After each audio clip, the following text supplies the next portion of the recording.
Hello, Galaxy. I'm Chris Pirillo, and these are my views in fewer than two. Bing! Are you using it yet? You should be, if only for the image creation tool. Yes, you could use DALL-E directly, but why? Because you can just jump over to Bing and use it right away, and you type in a prompt, and a few minutes later, maybe even a few seconds later, you get an array of 4 different images of which you can pick one. So, like, for example, I typed in Boba Fettuccine, and it made a Boba Fettuccine.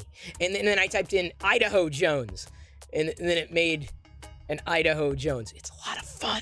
The image generation idea has been around for a little while, but I feel that OpenAI, and specifically DALL-E by way of Bing, is the most accessible way of doing it. It doesn't quite approach mid-journey quality of images, but it's definitely a long shot from where Stable Diffusion currently is, or at least the trajectory of Stable Diffusion.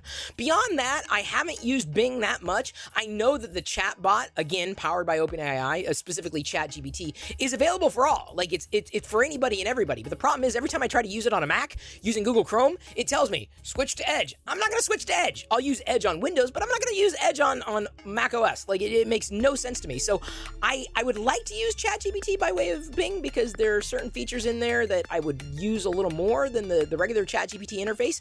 But Microsoft's getting in its own way again. Why are you doing that, Microsoft? Just make it easier. I'll use Bing. I have no problem using Bing. I would use Bing all the time if Microsoft would kind of get out of its way with Bing. But the only reason that I'm using it today is specifically to have fun with those images.